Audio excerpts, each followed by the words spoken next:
The farm. My uncle is a farmer. He lives on a farm. He has many different types of animals. In the barn, there are horses and cows. The cows swish the flies away from themselves with their tails. It sounds very loud if a cow says moo when you are standing there. The cows eat the grass from my uncle's field. He gets milk from the cows. I put a saddle on one of the horses and went for a ride. There are pigs in the pig pen. He has goats. He says that the goats will eat just about anything. He has a chicken coop with chickens in it. The chickens lay eggs. Have you ever seen baby chicks? They are very cute. My uncle collects the eggs every morning. There is a rooster, too. The rooster crows when the sun comes up. My uncle also has a goose. The goose makes a honking noise.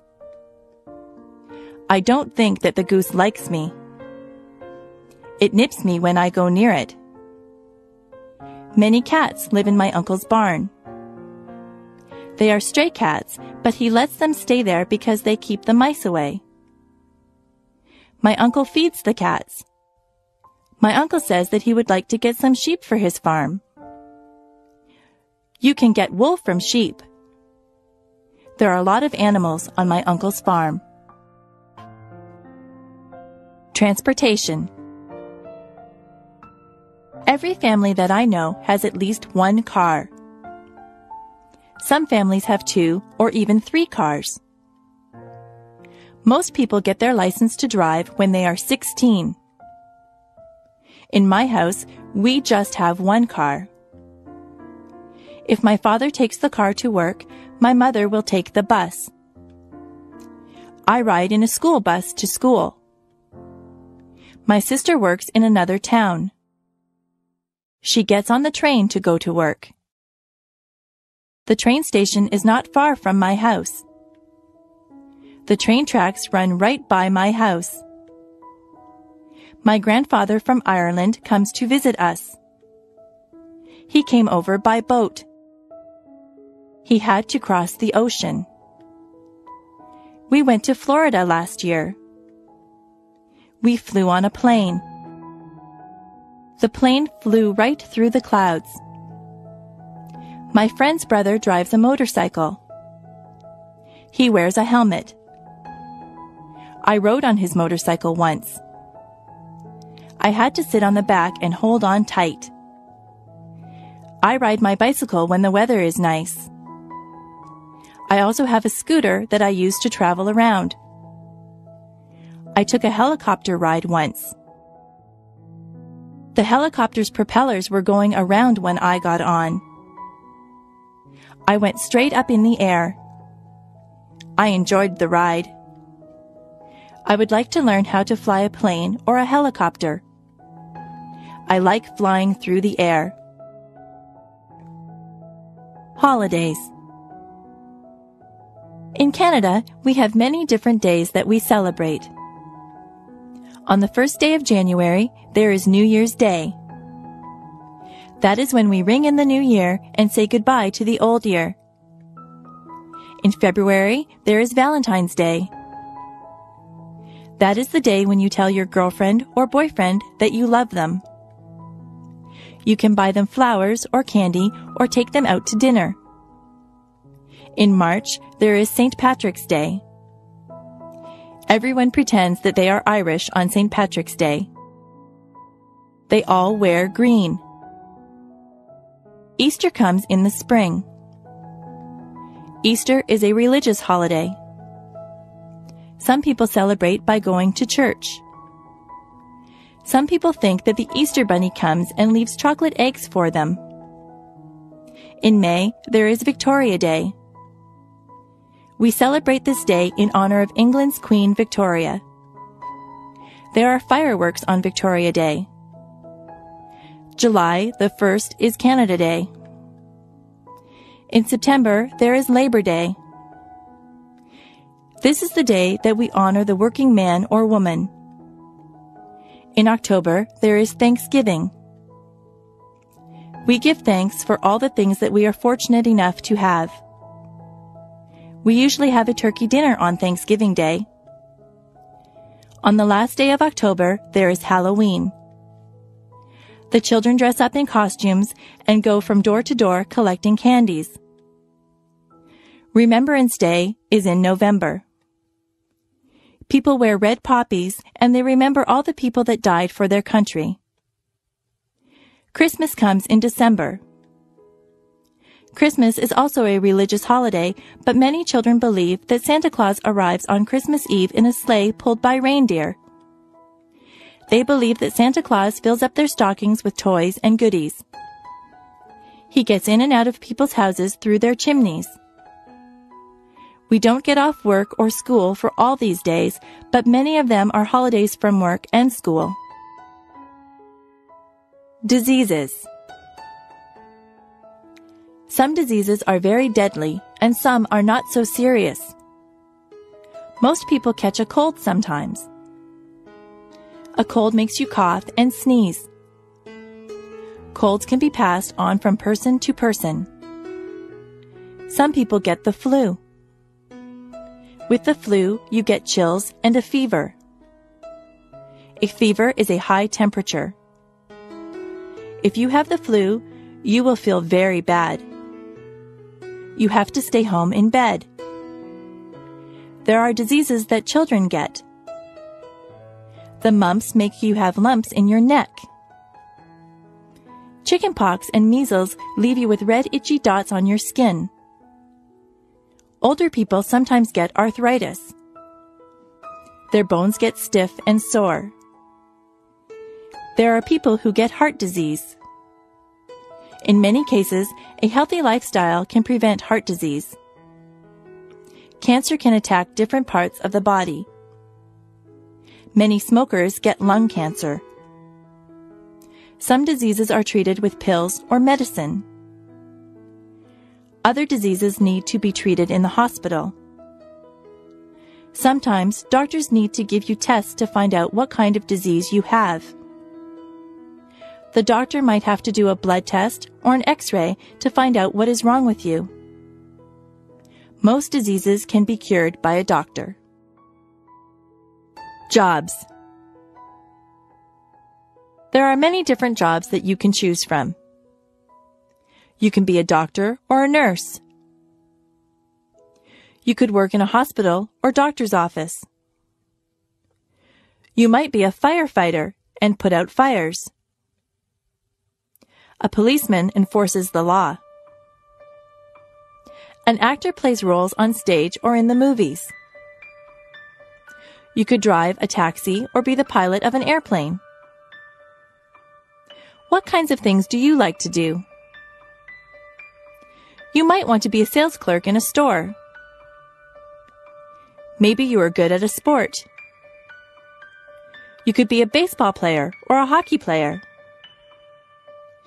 Being a dentist is a good job. A dentist fixes teeth. If you are good at arguing, you might want to be a lawyer. Do you like to fix people's hair? You could be a hairdresser or a barber. If you are good with your hands, you might want to be a carpenter or a mechanic. If you like to travel, you could be a stewardess or a travel agent. You could be a teacher or a photographer. Are you artistic or creative?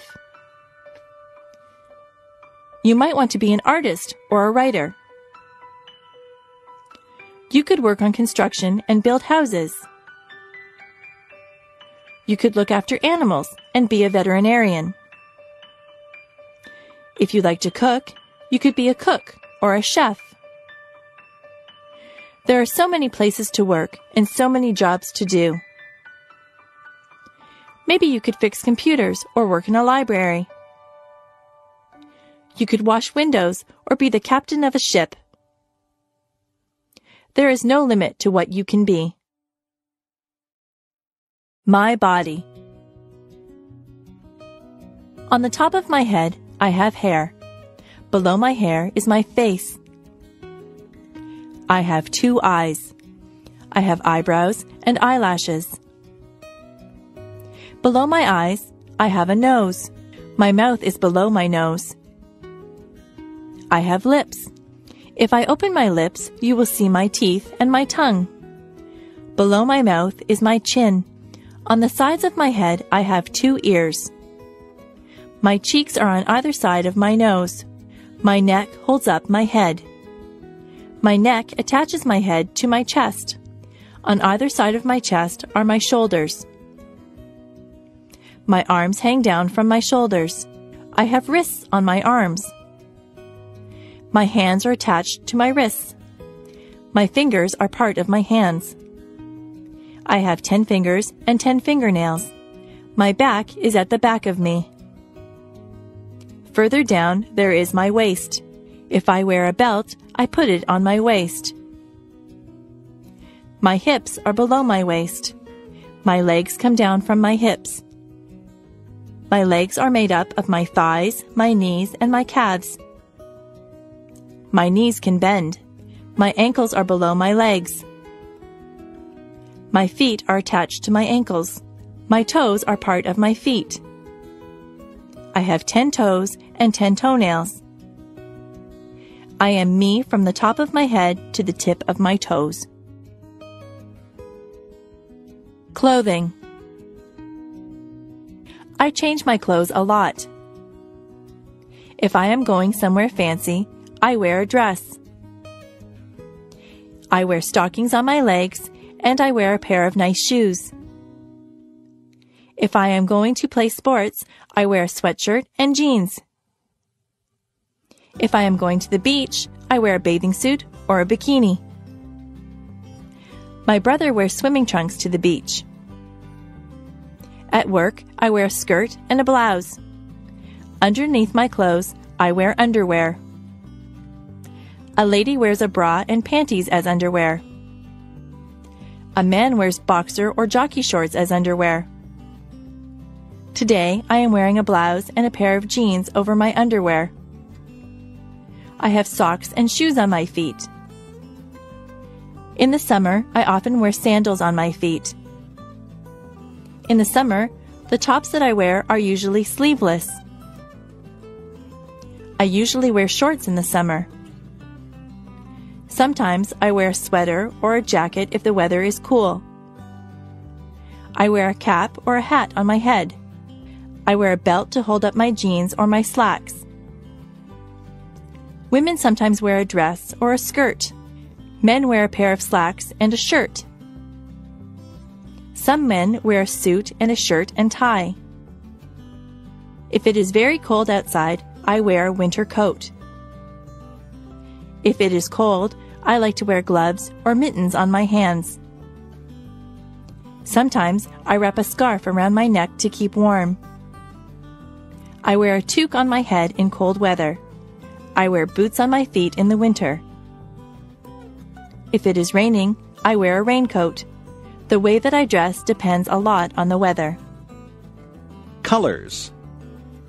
Red is a vibrant color. Roses are sometimes red.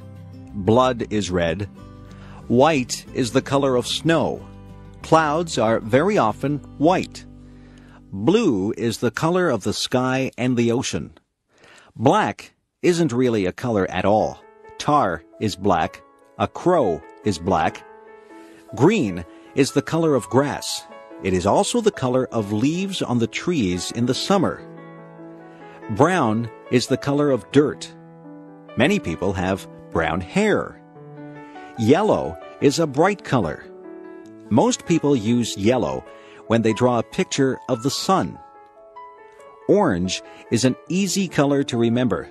That is because an orange is orange. Pink is the color that we dress baby girls in. We dress baby boys in blue. Purple is the color of some violets. The Canadian flag is red and white. What color is your flag? Wild animals. Some animals are wild. They don't live in homes or cages.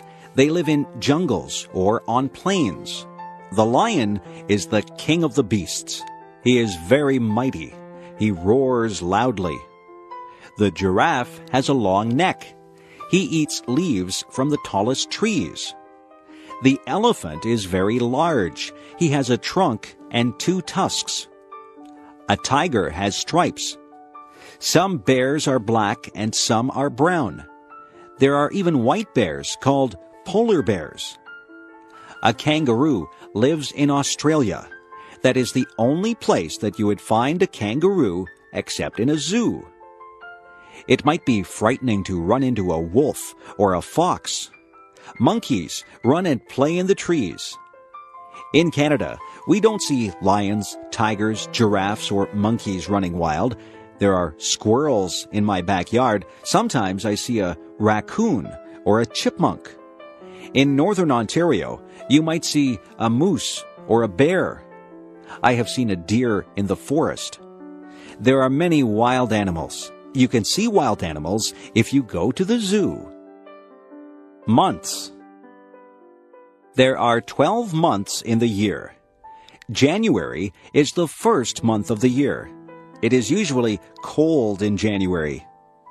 February is the second month of the year. It is still winter when February comes. They say that March comes in like a lion and goes out like a lamb. That means that it is still usually cold and sometimes stormy when March begins. By the time that March ends, the weather is starting to get a little better. April is the rainy month. April showers bring May flowers. Many of the spring flowers bloom in May. The weather can be quite mild in May. June is usually a nice warm month. Many people get married in June. July can be hot. People have vacations in July. It is a month to do summer things. It is still summer in August, but the summer is winding down. August is the time to have last-minute vacations. In September, we go back to school. The autumn winds begin to blow. October really feels like autumn. October is Halloween time. November is when we really start to feel the chill. December is the Christmas month. Most people do a lot of Christmas shopping in December. They spend quite a bit of time getting ready for Christmas. All of the months are different. Which month were you born in? Creative people. Some people are just born to create. That's what I think. Some people just have the need to write stories, compose beautiful music, or paint pictures. Creativity seems to be inside them, and they need to let it out. It's good that we have people like that. Composers like Mozart and Chopin have given us music that is incredibly beautiful. It's not just the classical composers who have given us great pieces of music. There are modern composers who have written great songs also. Elton John is an example of someone who has composed many wonderful songs. Andrew Lloyd Webber has given us some very popular musicals like Cats and The Phantom of the Opera. There are so many talented and creative people in this world. When you visit an art gallery, you marvel at how artists are able to recreate realism or make up something that seems totally unreal, yet beautiful. The American artist Norman Rockwell painted some pictures that actually look like photographs. He tried to portray life as it was in America. Through his paintings, one can get a good sense of American life through the years. On the other hand, artists like Jackson Pollock did not portray realism. Jackson Pollock painted abstract pictures. His paintings are just as good as Norman Rockwell's, but they are entirely different. Some books that we read are classics. Mark Twain portrayed American life through his characters Tom Sawyer and Huckleberry Finn. Charles Dickens brought Victorian England to life through his books. Most people are familiar with his Christmas Carol, where the mean and miserable Scrooge learns the true meaning of Christmas. People don't have to read the classics. There are modern writers who entertain readers through their stories. Stephen King has written a number of horror stories. Some of his books have even been made into movies. We are lucky to have creative people who share their gifts with us. If you are lucky enough to be creative, you should use your talents to create works of art that we can all share. I need glasses. I have been having trouble seeing the blackboard. Everything is blurry. I keep getting headaches. I told my mother about it, and she made an appointment with the optometrist. I went to a place where they made me read words and letters on a chart. Some of the words were big, and some were very small. I tried to read everything, but sometimes I couldn't see some of the small letters. The optometrist would cover one of my eyes while I read the chart. Then she would cover my other eye. She even put some drops in my eyes. I asked the optometrist if I had passed or failed the test. She laughed and said it wasn't that kind of test that you passed or failed. She was just trying to find out if I needed glasses. I did need glasses. My mother and I looked around. There were many pairs of frames. I wanted something that was in style. I tried on many pairs of frames. Some of them looked good on me, and some of them looked really funny on me. I finally chose a frame that was my favorite. I gave them to a lady who did some measurements. She told me to come back on Friday to get my glasses. On Friday, I got my glasses. My friends liked them. They said I looked smart in my glasses. I wore them to school on Monday, and I was able to see the blackboard clearly. I didn't realize how much I hadn't been able to see. Now I don't get headaches anymore. I'm glad that I have my glasses. Everything is a lot clearer now. I am clumsy. My mother says that I am clumsy. My father says that I am clumsy. I know that I am clumsy. I do things all the time that are clumsy. I fall down for no reason at all. If there is a crack in the sidewalk, I will be sure to trip on it and fall down. If I carry a plate of food in the cafeteria, I almost always either drop it or bump into someone with it. I don't try to do these things. It just happens. When I drink juice, I miss my mouth and get juice all over my shirt. I always have something spilled on my clothes. Last week I opened a jar of peanut butter. The jar flew out of my hands and landed upside down on the floor. There was a big glob of peanut butter on the floor. Yesterday I knocked over the sugar bowl. There was a big sticky mess on the floor. I bump my head when I get into the car. I rip my pants on things. I lose my money out of my pockets. I step on the cat's tail. I always feel bad when I do that because the cat thinks I don't love her. I don't mean to do these things. I am just a clumsy person. My parents tell me to slow down. I am always in a hurry. Maybe that's why I'm so clumsy. Maybe it's just a stage that I'm going through. If it is, I hope it is over soon. Being clumsy is no fun at all. Home alone. I remember the first time that my parents left me home alone. I was very grown up, and I thought that I would be just fine. I was fine for a while.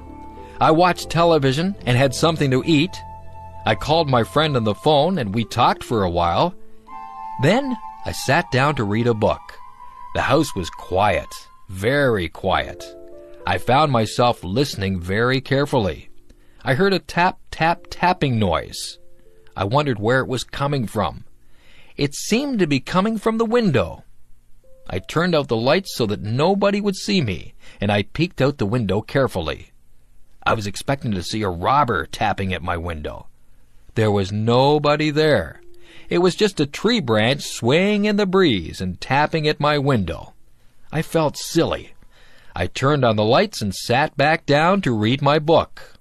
A few minutes later, I heard some creaking noises. I listened carefully. Then I heard a clunking noise. I think it might have been the furnace. Then there was a whirring noise. My imagination began to play tricks on me. I was imagining that there were all kinds of creatures in the house.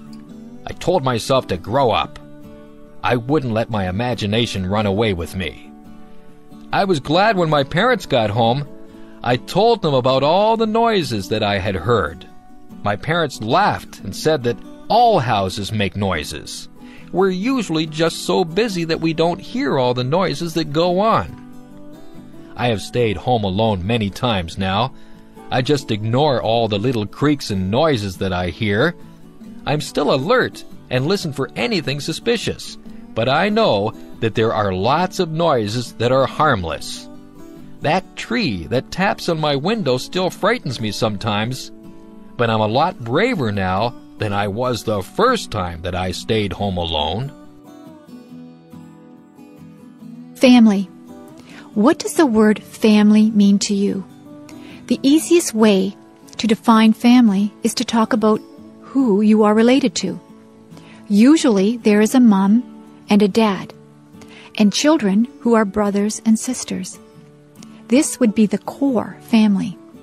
Then there is the extended family, which would include grandparents, aunts and uncles, cousins, nieces, and nephews, and in-laws. People married to your brothers or sisters, husband or wife. However, I think the word family has a much deeper meaning. The word family brings words to my mind like love, support, help, kindness, fun, love, trips, closeness, love, forgiving, sharing, love, understanding, respect, and love. You'll notice one word that is repeated over and over again: love. I believe if a family has real love for one another, they will be able to overcome any problems they may have. Actually, they may not have too many problems if they all love and respect one another. However, there are things that cannot be helped, like death, sickness, or accidents.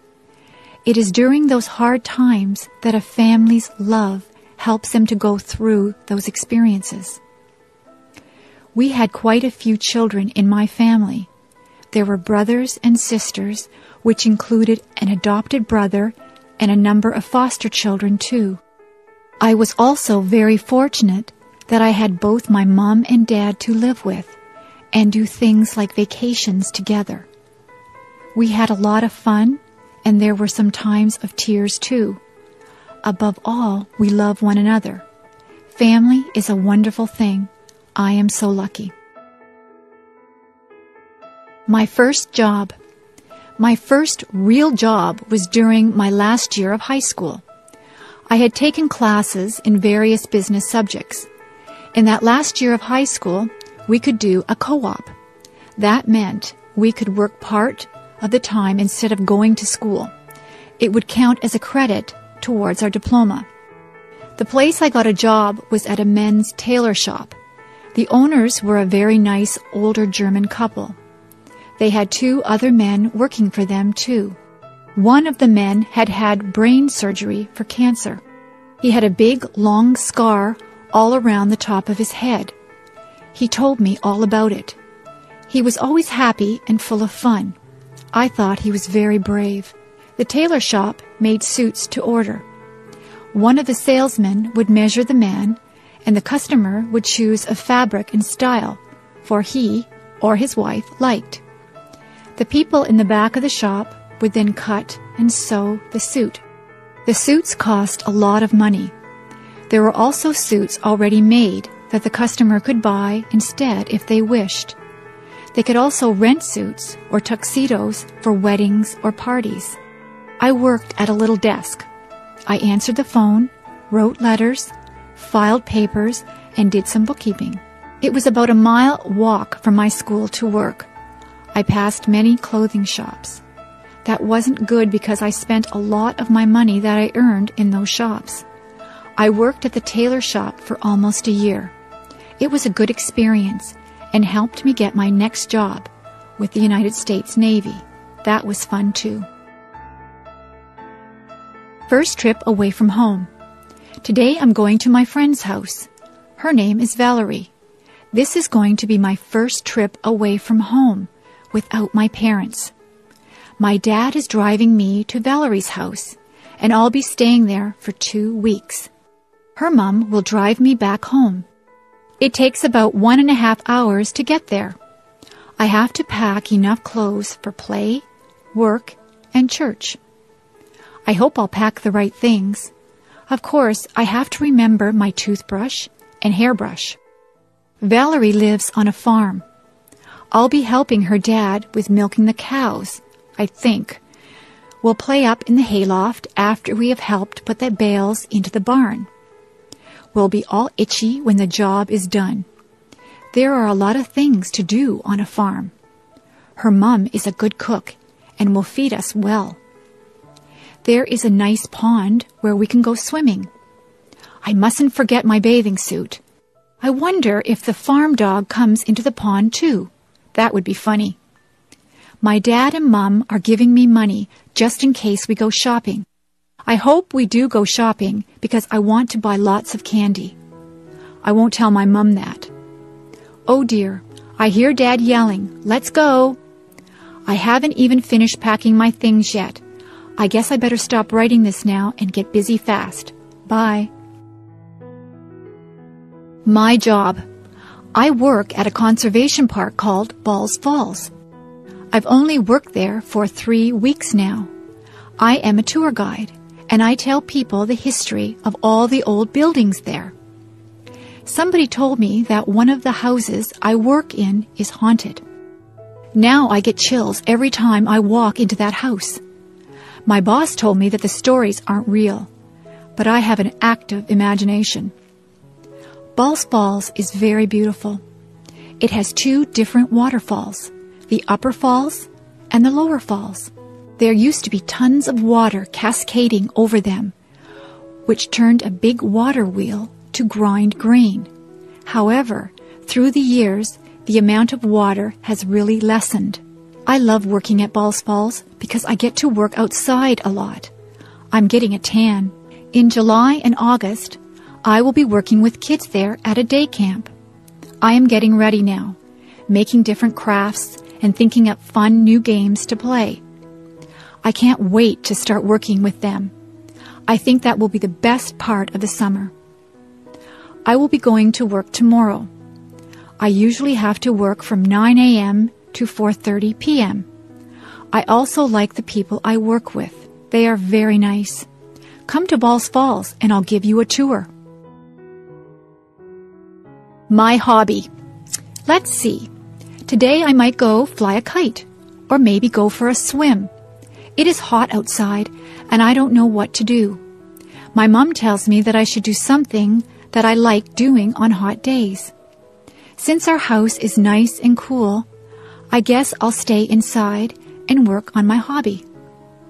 My hobby is something that not a lot of people do. I make and collect bookmarks. To make my bookmarks, I use stickers and special art pencils to draw. I buy the stickers at a mall, usually in a card store. The art pencils are bought in an art store. To make the bookmarks, I start with a piece of paper. I measure out how big I want the bookmark to be with a ruler.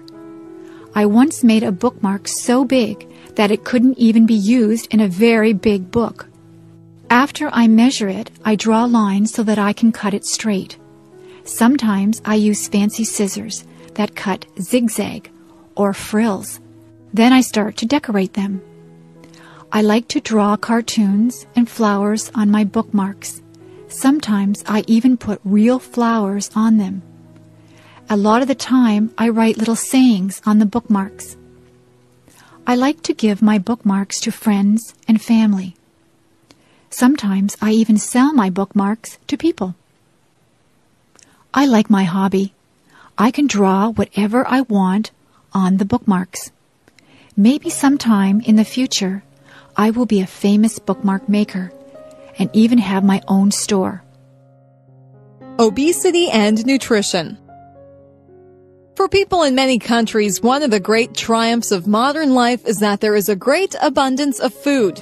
In those places, problems such as starvation and malnutrition are no longer prevalent, and people do not worry about going hungry.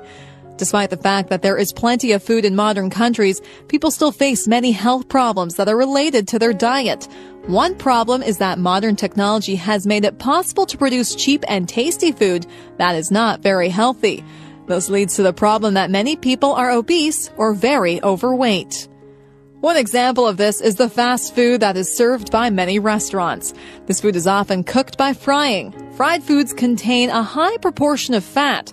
Also, fast food meals are often very large. When people frequently eat large amounts of fried fast food, they will likely eat too much fat. This excess can lead to weight gain. Of course, many people enjoy the taste of fried fast food and like to eat it occasionally. However, eating this kind of food too often is bad for one's health.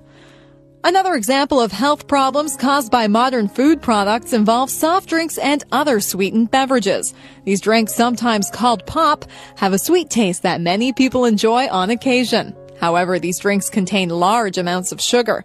When people drink soft drinks very frequently, they consume a great deal of sugar. This excess sugar can lead to weight gain. The weight gain that can result from consuming too much fast food and too many soft drinks can have several harmful effects. For example, people who are very obese have an increased risk of heart disease and of diabetes. Of course, fast food and soft drinks are not the only causes of obesity. Other eating habits may be involved, and so are lack of exercise and genetic factors. To avoid the health problems that are associated with obesity, it is important that one does not eat too much food. However, this does not mean that one should try to eat as little as possible. People need an adequate amount of food in order to stay healthy. Also, it is important to avoid new fad diets that become popular from time to time because these are often unsafe. Some of the diets that are recommended in popular books do not contain adequate amounts of nutrients, such as vitamins and minerals. Instead, one should try to eat foods that are nutritious. For example, foods such as fruits, vegetables, grains, and lean meats have many vitamins and minerals that are needed for good health. People whose diets consists mainly of these foods will probably be much healthier on average than people whose diets contain too many foods that have high levels of fat or sugar. In addition, many of these nutritious foods are also very tasty and enjoyable to eat. Sexual harassment. When an employee is subjected to unwanted sexual advances or comments by a coworker or an employer, we say that the employee is experiencing sexual harassment. In some workplaces, sexual harassment is a serious problem. In its most blatant form, a boss may demand sexual favors from an employee and threaten to fire the employee if she fails to comply.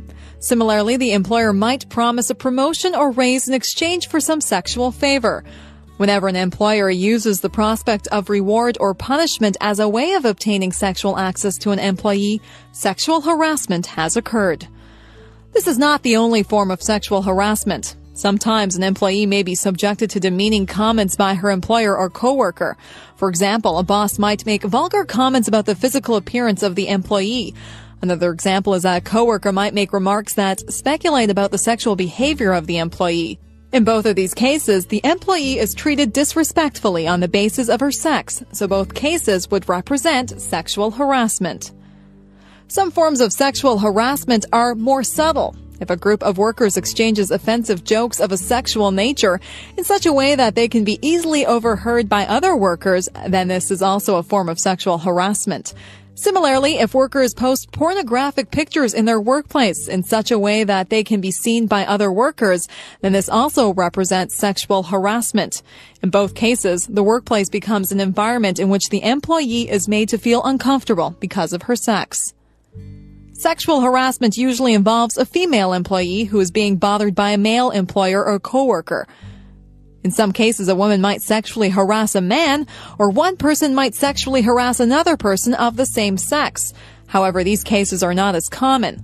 Also, in some cases, the person who commits sexual harassment is not a boss or coworker, but a customer or a visitor to the workplace. Sexual harassment is a form of intimidation and abuse of power that causes much stress for many employees. In recent years, many steps have been taken to reduce the occurrence of sexual harassment. Educational campaigns have been designed to teach people that sexual harassment is wrong. Stronger penalties for sexual harassment have been introduced. Another way to reduce the prevalence of sexual harassment is to develop a culture of respect in the workplace. People need to be aware of how their jokes or comments might be perceived by others, and to imagine how they would feel if one of their relatives were subjected to sexual harassment. Employers and employees must recognize that sexual harassment is a serious concern and treat potential cases of sexual harassment very seriously. Each company should have clear policies about sexual harassment, and each should establish a fair and efficient process for dealing with complaints of this kind. In this way, the workplace can be a comfortable environment for all persons. The Protestant Reformation. Until about 500 years ago, there was only one Christian church in Western and Central Europe. People from Portugal to Poland all belonged to the Roman Catholic Church. However, soon after the year 1500, people in many parts of Europe broke away from the Roman Catholic Church and began their own churches instead. This was known as the Protestant Reformation. The leader of the early Protestant movement was a German theologian named Martin Luther. Luther believed that many of the priests of the Roman Catholic Church had become too concerned about wealth and luxury. Also, he disapproved of some practices in the church. One such practice was that priests allowed people to pay money to the church in exchange for committing various sins. Luther believed that it was wrong to allow people to buy the freedom to commit acts that were against the teachings of the church. Luther began to criticize the Roman Catholic Church in public, and he refused to acknowledge the authority of the church. He said that instead he would follow the teachings of the Bible as he understood them. The officials of the church declared that Luther was a heretic. However, the local German rulers did not punish Luther. Many of them resented the power of the church and welcomed his ideas. Luther and other Protestant leaders disagreed with the church on several important issues. The Protestants believed that priests should be allowed to marry, whereas the Roman Catholic Church believed that priests should remain celibate. The Protestants believed that people should read the Bible for themselves, whereas the Roman Catholic Church believed that priests should interpret the Bible for the people. During the decades that followed Luther, the Protestant movement spread throughout much of Europe. Over time, many different Protestant churches were formed. During this period, many wars were fought between local rulers who favored Protestantism and other local rulers who supported the Roman Catholic Church. In the end, many parts of Europe became Protestant, such as Scandinavia, England, and parts of Germany, Holland, and Switzerland. However, the people and rulers of many other areas of Europe preferred to remain in the Roman Catholic Church. These areas included most of southern Europe as well as Poland and Ireland. The Roman Catholic Church changed a few of its practices in response to Protestant criticism, but kept its most important beliefs. In recent times, relations between the Roman Catholic Church and the various Protestant churches have become much more friendly. Some discussions have been held between Catholic and Protestant officials in order to resolve some of their disagreements. Modern engineering wonders. During the 20th century, there were great improvements in engineering technology. These new developments allowed the construction of many amazing tunnels, bridges, towers, and office buildings. For centuries, people had dreamed about the possibility of connecting the island of Great Britain to the mainland of Europe.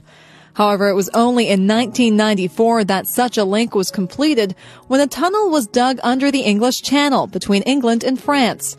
The Channel Tunnel, also known as the Channel, actually consists of 3 separate railway tunnels. These tunnels are about 50 kilometers long. They are located about 150 meters below the bottom of the sea. Obviously, this was an extremely challenging project to undertake. As a result of the tunnel, it is now possible to travel between London and Paris by train. And the trip takes only 3 hours, of which only 20 minutes are spent inside the tunnel. A suspension bridge is a bridge that is supported by strong wires that hang from tall towers. The world's longest suspension bridge is the Akashi Kaiko Bridge near the city of Kobe, Japan. This bridge is nearly 4 kilometers long, and the 2 towers near the middle of the bridge are about 2 kilometers apart. It took almost 20 years to design this bridge and 10 years to build it. This bridge was designed to withstand extremely strong winds because Japan often experiences windstorms called typhoons. The bridge was also designed to withstand powerful earthquakes, which sometimes hit Japan. At the beginning of the 21st century, the world's tallest freestanding tower was the Canadian National Tower, or the CN Tower. The CN Tower is 553 meters tall. It is located in the city of Toronto, within the Canadian province of Ontario. This structure was built in 1975 as a television and radio tower. Before the CN Tower was built, TV and radio reception in the Toronto area was poor. This was because the TV and radio signals were blocked by the buildings of downtown Toronto. When the CN Tower was built, this problem was solved. Of course, the CN Tower is also a famous tourist attraction. People can ride in the very fast elevators that take them to observation areas, which are at about 350 and 450 meters above the ground. Although the CN Tower is the world's tallest tower, it is not an office building. The tallest buildings in the world are the Petronas Towers in the city of Kuala Lumpur, Malaysia, and the Sears Tower in the American city of Chicago. The Sears Tower, which is 442 meters tall, was completed in 1974. It has 110 floors, and its top floor is the highest office floor in the world. However, the Petronas Towers reach slightly higher, to a height of 452 meters. The Petronas Towers were completed in 1998. Obviously, the late 20th century witnessed some amazing achievements of engineering. It will be very interesting to see what new wonders will be constructed in the 21st century. Anne Sullivan and Helen Keller. The story of Anne Sullivan and Helen Keller is the story of a dedicated teacher and an eager student. The story is very remarkable and inspiring because the teaching was done without sight and without sound. Helen Keller was born in the American state of Alabama in 1880. She was a happy and healthy baby, but before she reached the age of 2, she was struck by a severe fever. As a result of this fever, she became both deaf and blind. After her illness, the young Helen Keller learned to use her other senses. For example, she touched other people's hands to figure out what they were doing. In this way, she also learned that people could communicate by moving their lips. Helen could not talk. Instead, she communicated with her family by making sign movements with her hands and body. However, Helen became very frustrated by her inability to see, hear, and talk. She often became very angry and had many temper tantrums. When Helen Keller was 6 years old, her family took her to see Dr. Alexander Graham Bell, who was an expert on educating deaf children. This man was also famous for inventing the telephone. As a result of this visit, Helen's parents hired a tutor for their daughter. The tutor was a very intelligent deaf woman named Anne Sullivan. At first, it was difficult to teach Helen because she still made many angry outbursts. Gradually, Anne Sullivan gained Helen's trust. One day, Anne began to teach Helen to communicate. Anne took Helen to a well and pumped some water onto Helen's hand. Then Anne used her finger to write the letters W-A-T-E-R onto Helen's hand. By repeating this, Anne was able to teach Helen how to write the word water. As soon as Helen learned that things could be named in this way, she wanted to learn the names of many other objects and actions. She was curious about many things and learned a great number of words. She also learned to read by using the Braille alphabet. This alphabet allows the reader to feel letters and words which are represented by bumps on a page. Also, Helen learned to talk by feeling and then copying the movements of people's mouths. When Helen Keller was 16 years old, Anne Sullivan went with her to college. Anne acted as Helen's interpreter, and Helen was very successful in her studies. After her graduation, Helen dedicated her life to improving conditions for the blind, the deaf, and the poor. Anne Sullivan died in 1936 and was remembered as the miracle worker for her triumph in educating Helen Keller. After Anne's death, Helen continued to give lectures in countries around the world and was active in many political causes. She met with presidents and prime ministers and helped to improve conditions for people who were deaf or blind. At the time of her death in 1968, Helen Keller was one of the most admired people in the world. The automobile, or car. In many ways, the automobile has been one of the most important inventions of the modern age. People have been able to travel much more freely and across much greater distances than was possible in the past. The automobile, which most people refer to as the car, has also had some harmful consequences, such as pollution and accidents. However, it is clear that life has changed profoundly as a result of the car. Modern cars are very complicated, but the basic idea of how a car works can be described briefly. When the keys are turned in the ignition of the car, this creates a spark that ignites some gasoline vapor inside a cylinder. Then, the rapid expansion of this vapor pushes against a part called a piston. The movement of the piston then causes a turning motion in a shaft that is connected to the wheels. The wheels turn and the car moves. The invention of the car and the engines used by cars happened gradually in the late 19th century, mainly in France and Germany. In the early 20th century, an American engineer named Henry Ford developed a new way of making cars. Instead of having one worker produce an entire car, he had each worker perform one part of the production of many different cars. This system was very efficient and allowed the mass production of cars. The first car to be produced in large numbers was called the Model T. The Model T Ford and other cars that were soon produced in large numbers were cheap enough that many people could afford to buy them. Many new roads were built and paved throughout North America to allow cars to be driven from town to town. People were able to travel much more easily and to visit places that had previously been difficult to reach. Some problems also came with the widespread use of cars. One of these problems was air pollution, because car engines burn gasoline, which produces poisonous exhaust fumes. Gradually, new laws and new technology have led to reductions in the air pollution that is caused by cars. Moreover, cars today are much more fuel efficient than they were in the past, requiring less gasoline to travel a given distance. However, this pollution is still a problem because of the many millions of cars that are used each day.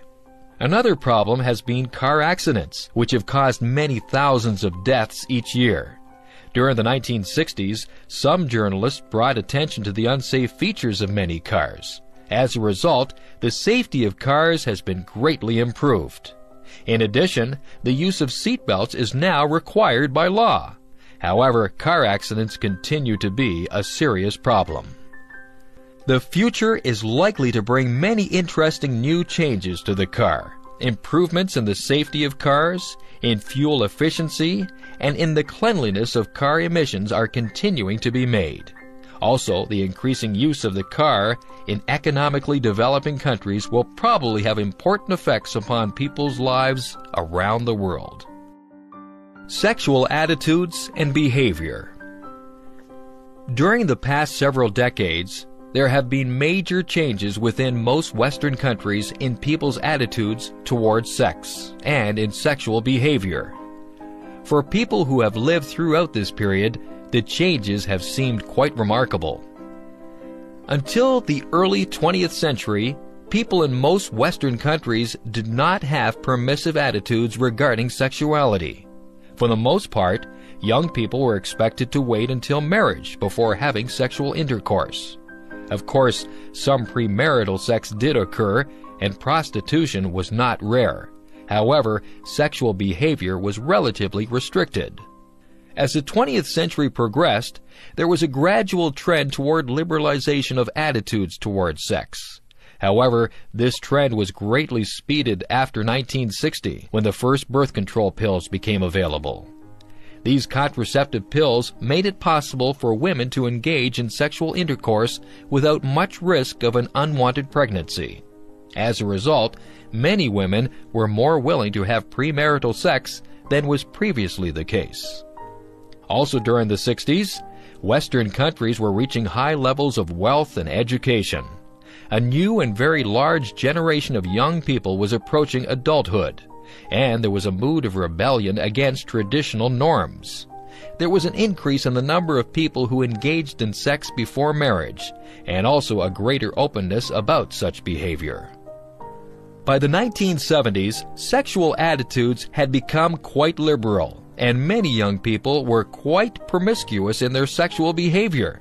However, this pattern reversed somewhat during the 1980s. There was increased concern about sexually transmitted diseases, including AIDS. Moreover, many young women had been uncomfortable with the idea of unrestricted sexual behavior. As a result, sexual attitudes became slightly more conservative during the 1980s and 1990s, although they remained much more liberal than in previous decades. In the early 21st century, most young people in Western countries begin having sex during their high school years, although some people wait until they are considerably older.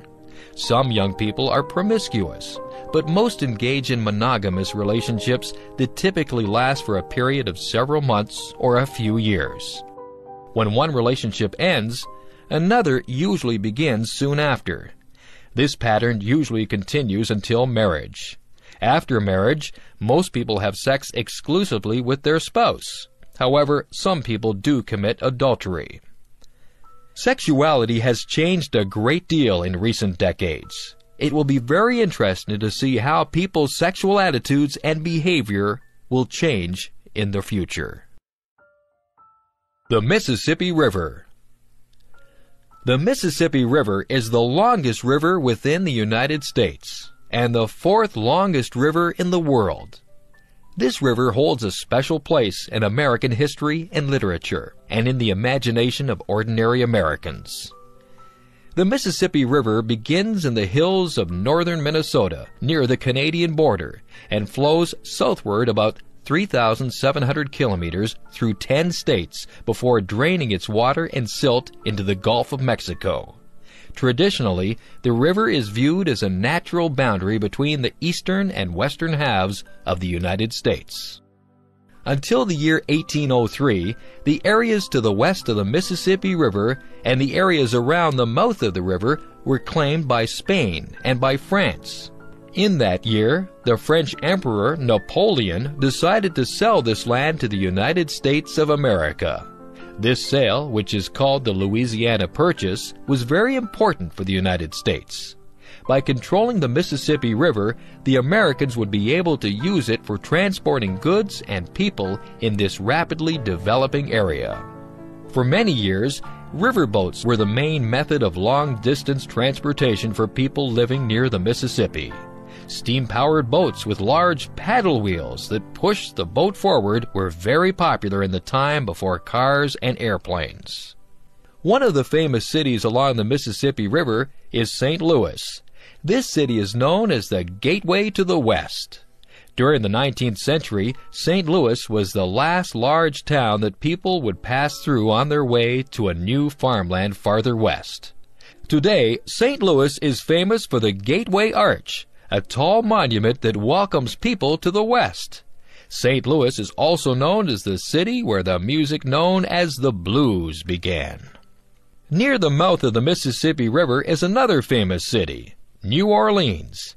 In terms of the styles of buildings, New Orleans is said to be the most unusual American city because it is influenced so strongly by Spanish and French traditions. Even today, the traditional festival of Mardi Gras is celebrated in New Orleans each year. New Orleans and the surrounding areas of the state of Louisiana are famous for spicy Cajun food. This style of cooking was developed by the French-speaking settlers of Louisiana. The Mississippi River is famous in many stories of American literature. For example, The Adventures of Tom Sawyer and Huckleberry Finn, which were written by the author Mark Twain, are both set along the Mississippi River. Today, the federal and state governments of the United States are working to preserve the natural environment along the Mississippi River. People recognize the importance of keeping this river healthy and clean. Doctors Without Borders. In 1999, the Nobel Prize for Peace was won by the organization known as Doctors Without Borders. This is the English name for the organization based in Belgium which won the prize for its humanitarian assistance to people around the world in areas that have been struck by disaster. The fundamental ideas of Doctors Without Borders is that people who suffer from a disaster have the right to receive professional help as soon as possible. The organization helps people regardless of their nationality, race, religion, ethnicity, sex, or political opinions. Also, the assistance provided by Doctors Without Borders is given in response to all kinds of disasters, such as famines, earthquakes, and wars. The people who belong to Doctors Without Borders are experienced medical workers who volunteer their time, effort, and skills in an attempt to help people who are in need. These volunteers include doctors, nurses, surgeons, anesthetists, laboratory technicians, and other medical workers. There are also some non-medical volunteers who work for Doctors Without Borders in positions of administration or logistics. Volunteers must first take a course before participating in a humanitarian mission. They promise to abide by a code of professional ethics, and they promise to remain neutral in any conflicts within a disaster area. A mission typically lasts about 6 months, but the duration varies. The volunteers are insured by the organization, but they are not paid in any way for their work.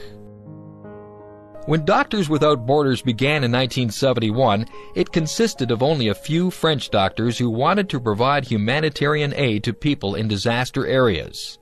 Over the years, it grew rapidly, and by 2001, Doctors Without Borders had 2,500 volunteers working in 80 countries around the world. They have helped people by providing emergency health care, vaccinations, medicine, water, and basic food, and also by developing improved water and sanitation systems. In many areas, Doctors Without Borders has also helped to provide basic medical training to local people.